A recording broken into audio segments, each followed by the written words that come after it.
Greetings, Earthlings! Welcome back to 7th Street, and welcome back to finally another DVD Blu-ray update. I know that it's been a really long time since I've done one of these. What with the COVID scare going on right now, this whole pandemic and the lockdown, I really haven't been spending very much money. I've been kind of tucking some of it away and working on some different film projects, and obviously doing more YouTube videos and spending less time spending money on things. But I have got a decent little stack of some things here. Nothing super expensive. Like I said, I've been a little bit frivolous with it.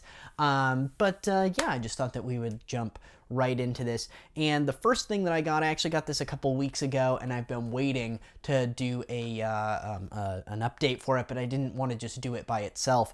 And that is Richard Stanley's new movie, The Color Out of Space. Now, I already reviewed this movie when I first saw it in the theater, and I highly recommend that you guys check out that review. But if you haven't seen it, I love this movie. I highly recommend this movie. It's very rare that I rush out and buy a new movie that comes out on Blu-ray. I'm much more of a fan of film preservation and picking up older films that have been remastered or, picking it up on Blu-ray or something like that. That's usually where my money goes.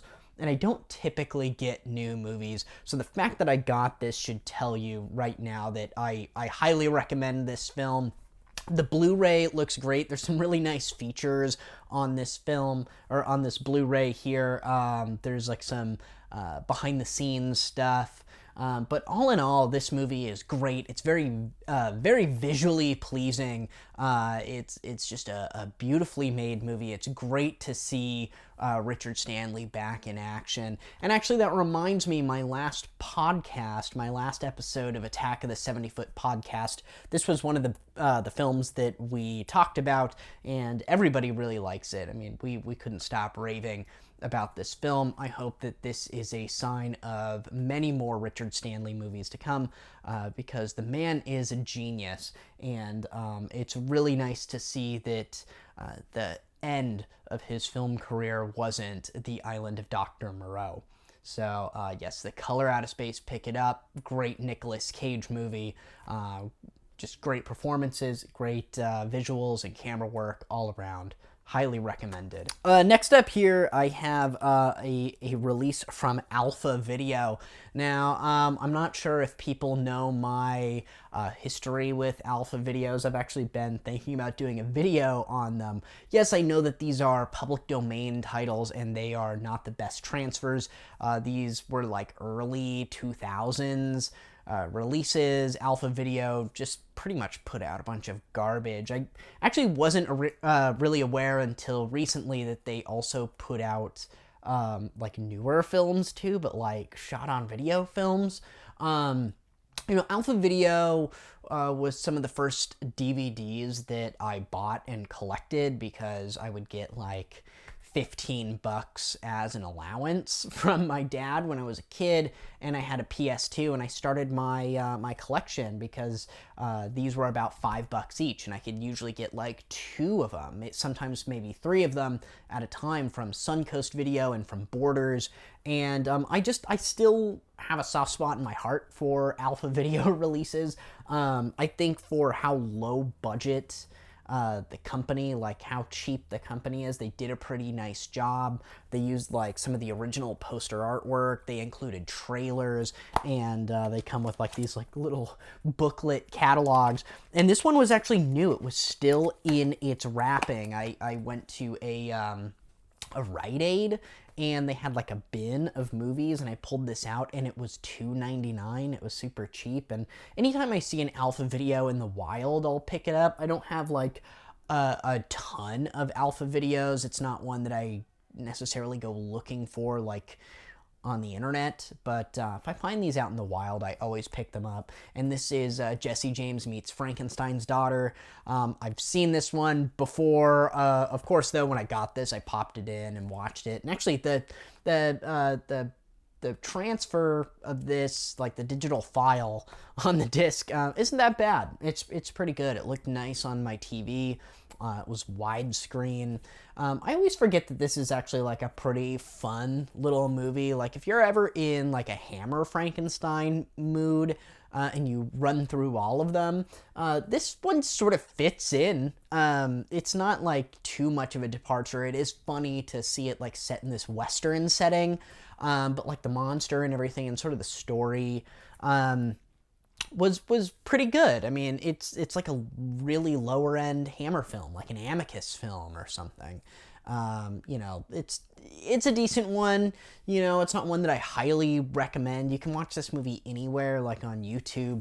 If you haven't seen it and you're a fan of like I said, like horror of Frankenstein and things like that, you might find this one interesting. It's definitely better than Frankenstein's Daughter, or yeah, I think that's what it's called, just Frankenstein's Daughter.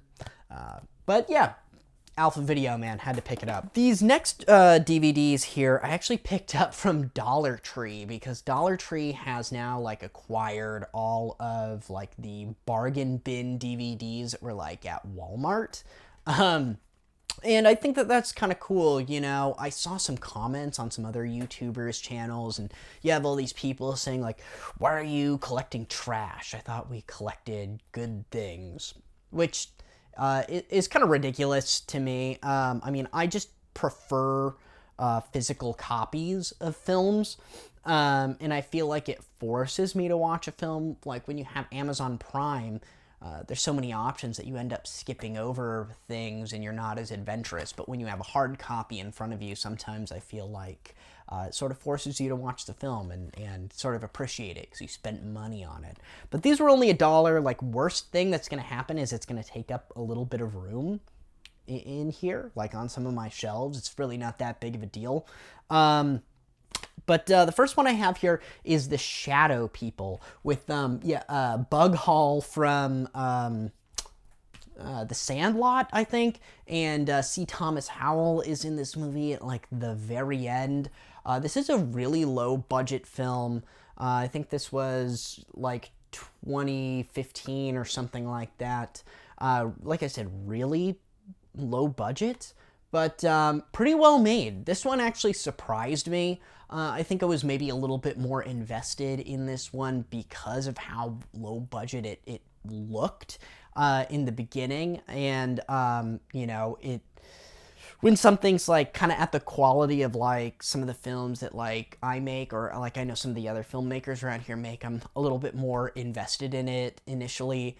And I thought this one was good. There were only like very little things that that I would nitpick about it. Like, I don't know if it was maybe the script or how Bug Hall was playing his character, but it's about this couple and they almost get in this car accident and they end up having to like walk to this house that the little girl grew up in. And once they get there, like creepy ghost things start happening and she starts hearing this ghostly voice saying "get out," which is like seems super cliche, but it ends up sort of they did something actually pretty clever with that. They took sort of like a typical ghost movie trope and worked it into being sort of clever at the end. But you know, the bulk of this movie is just our main character, this woman.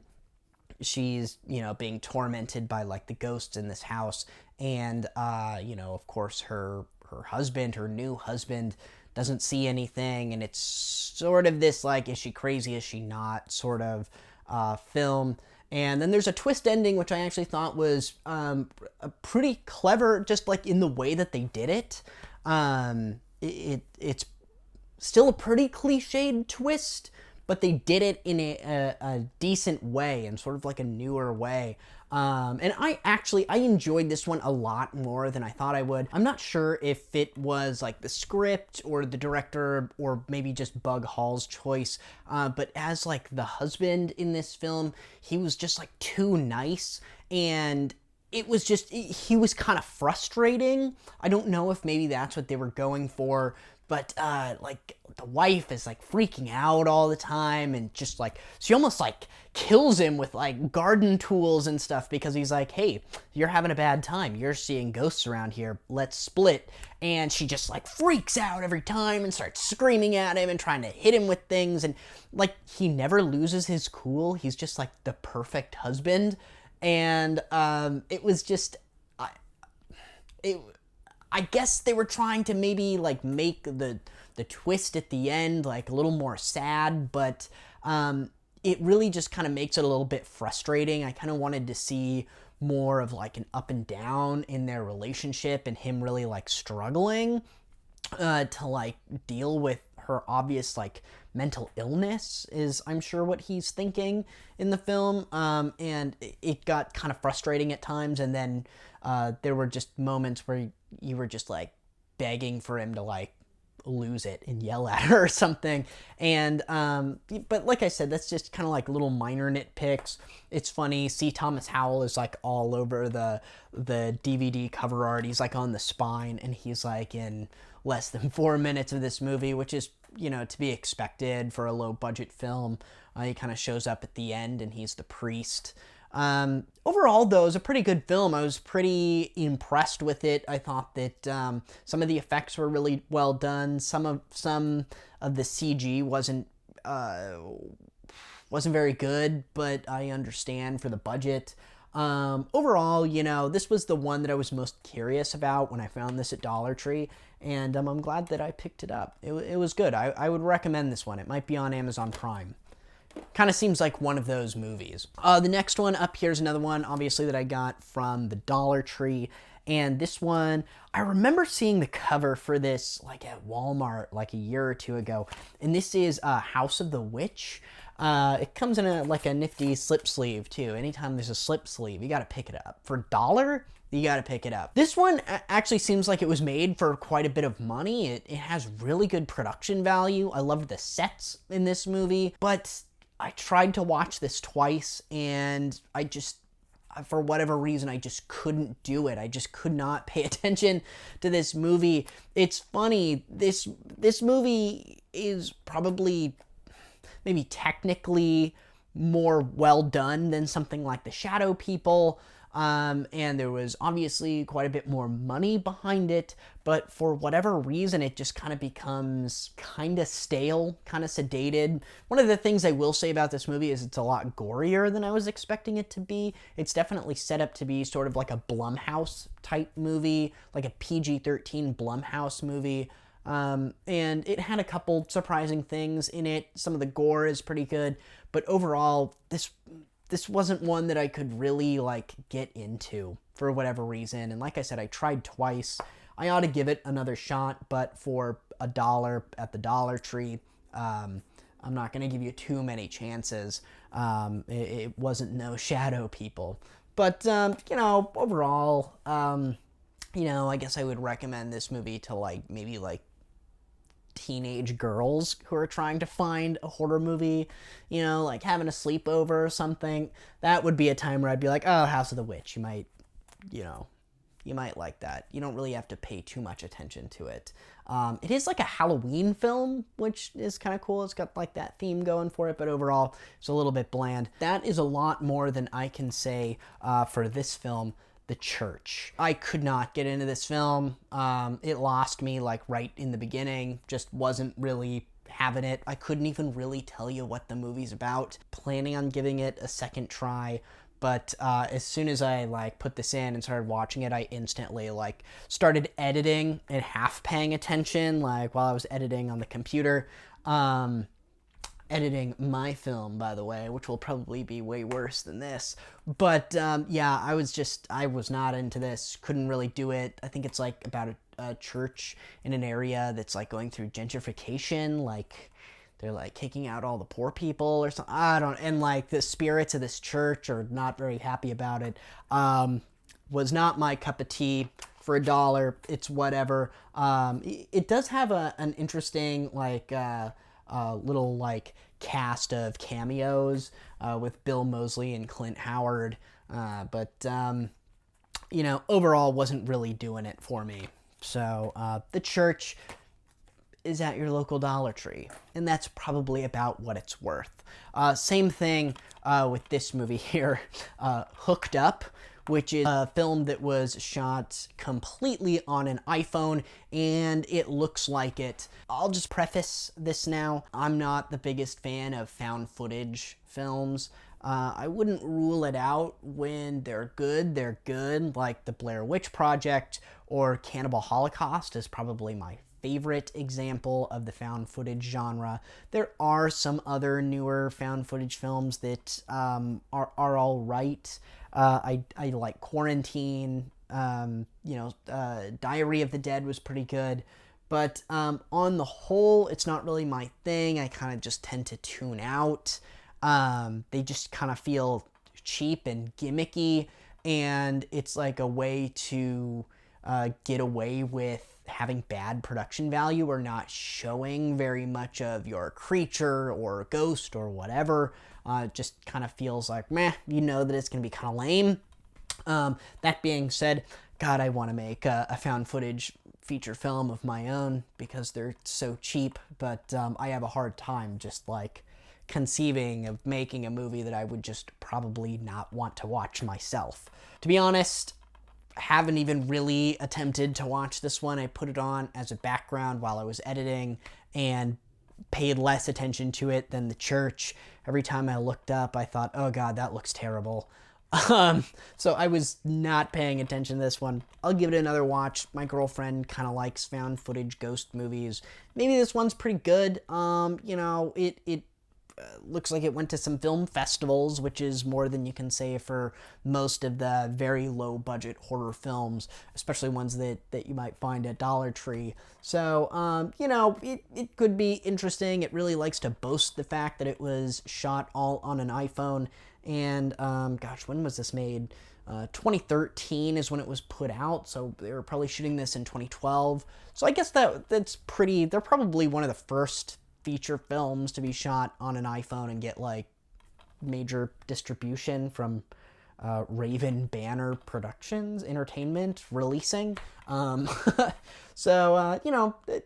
Decent enough cover, and same director who made The Orphan. Now, this is one that I found at the dollar store that absolutely blew my mind that it was at the dollar store. Not because it's like a particularly sought after film, it's just because of who put it out. It is a Shout Factory release of Sharkensas Women's Prison Massacre, and it's directed by Jim Wynorski, the great Jim Wynorski, who directed Chopping Mall and Cheerleader Massacre and Curse of the Komodo. I mean, some of the greatest movies to come from the early 2000s Sci-Fi Channel era. I absolutely adore almost everything that Jim Wynorski puts out. He's one of my heroes, and this was one that I had not seen. It's actually one of his more recent films, and a friend of mine had seen it, and I'd put it off, and I'm glad that I did, because I found the Shout Factory Blu-ray of it at a Dollar Tree of all places. So I ended up getting it the cheapest possible way. It's probably cheaper than even Amazon. So it's a Jim Wynorski monster movie. It's exactly what you expect. It's got beautiful softcore porn actresses, and they're fighting CG sharks that can swim through land and sea. They're like dinosaur sharks that come out of fracking. It's exactly what you think it is, and that's what I love about Jim Wynorski films. I realize that it's sort of an acquired taste, and it's definitely not for everyone, especially if you have a very high mind about cinema, and you don't like things that are just fun for the sake of being fun. But that's exactly what this movie is. It's just fun. It's like a movie that's made for 13-year-old boys. It's just hot chicks, lots of cleavage, shooting CG sharks. It's a ridiculous premise, but it's fun. You're just supposed to turn off your brain and watch this movie. This was actually the first one that I watched when I got home with all of my my movies from the Dollar Tree, this was the one that I was like most excited for, and I spent probably $7 on all of them all together. And yeah, I mean, this movie's worth $7 in and of itself. So I'm glad to have it. I'm glad to add it to my my Shout Factory Blu-ray releases, and you know, it's another Wynorski movie for the collection. So yeah, overall, I'd give this one a big thumbs up. Check it out. And the last one here that I got from the Dollar Tree is actually a double feature, and it's a Frankenstein versus the Mummy, which I did watch, and it was pretty good. I liked the effects in it. I mean, it's a movie called Frankenstein versus the Mummy. I know that it's got really bad reviews, and a lot of people say things like, "Oh, this is pretty stupid." But yeah, it's kind of the point of the film. It's called Frankenstein versus the Mummy, and it's a very low budget film. But overall, I thought for what it was, the effects were pretty good. It was serviceable, pretty mindless little film. Not really one that you need to pay a ton of attention to.